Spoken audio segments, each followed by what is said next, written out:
نے تناول فرمایا۔ کچھ عرصے بعد وہ بیماری، وہ ظاہر جو ہے وہ اثر انداز ہوئی اور حضور علیہ السلام میں شدت کر گئی، اور حضور علیہ السلام کا وصال مبارک اس ظاہر کا اثر کی وجہ سے ہوا۔ تو یہی مسئلہ حضرت ابوبکر صدیق رضی اللہ تعالی عنہ کے ساتھ بھی ہوتا ہے۔ آپ بھی دل جوئی کے لیے جب کسی کے گھر کھانا کھاتے ہیں تو اس میں زہر ملایا جاتا ہے، آپ بھی اسی زہر کی وجہ سے کچھ عرصہ بیمار رہے اور پھر اس دنیا فانی سے آپ نے پردہ کیا، اور پھر حضور علیہ السلام کو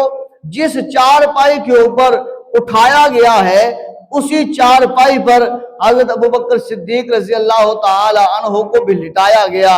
اور جس طرح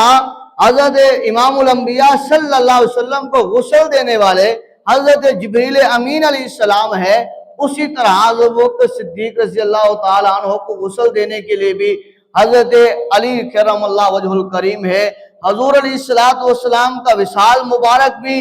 پیر کے دن، سوار کے دن ہوتا ہے، حضرت ابوبکر صدیق کا وصال مبارک بھی سوار کے دن، پیر کے دن ہوتا ہے۔ حضور علیہ السلام بھی 63 سال عمر مبارک ظاہری جو ہے وہ کرتے ہیں، اور امام الانبیاء صلی اللہ علیہ وسلم کے یار ابوبکر صدیق کی بھی ظاہری عمر 63 برس ہوتی ہے۔ اور پھر جس جگہ پر ریاض الجنہ میں حضرت عائشہ صدیقہ رضی اللہ تعالی عنہا کے حجرے میں حضور علیہ السلام کو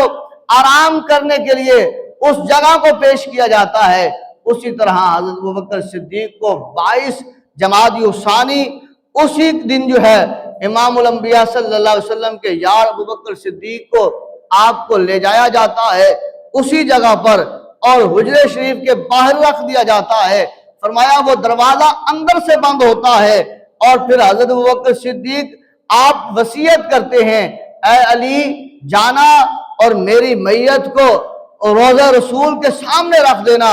اور کہہ دینا کہ یا رسول اللہ آپ کا غلام آیا ہے، اگر دروازہ کھل جائے تو دفن کر دینا، ورنہ مسلمانوں کی قبرستان جنت البقیع میں دفن کرنا۔ فرمایا گیا کہ جب حضور علیہ السلام کے یار ابوبکر صدیق کے جنازے مبارک کو، میت مبارک کو آپ کو جب اس روضہ رسول کے سامنے لایا جاتا ہے اور کہا جاتا ہے کہ یا رسول اللہ آپ کا غلام آیا ہے، فرمایا اندر سے آواز آتی ہے حبیب کو حبیب کے ساتھ جلدی ملا دو، اور دروازہ اندر سے کھل جاتا ہے۔ فرمایا کوئی دروازہ کھولنے والا نہیں، کوئی آواز دینے والا نہیں ہے۔ یہ ہے وہ سیدنا صدیق اکبر جنہوں نے اپنا زندگی کا ہر لمحہ حضور کی یاد میں، حضور کی محبت میں گزارا۔ پھر حضور نے یہ قرب عطا کیا کہ غار میں بھی ساتھ ہیں اور مزار میں بھی ساتھ ہیں، اور پھر حضور نے فرمایا ابوبکر صدیق یہی نہیں بلکہ کل قیامت کے دن جب میرا امتی پریشان ہو کر آئے گا، جب نفسا نفسی کا عالم ہوگا، جب میرا امتی آئے گا پیاسا ہوگا، پانی کہیں سے میسر نہ ہوگا، اے صدیق جس طرح تو غار میں میرے ساتھ ہے، ہر لمحے میرے ساتھ ہیں، مزار میں بھی میرے ساتھ ہوگا، تو کل قیامت کے دن حوض کوثر پر اپنے امتیوں کو جب میں پانی پلا رہا ہوں گا اس وقت بھی اے ابوبکر صدیق تو میرے ساتھ ہوگا۔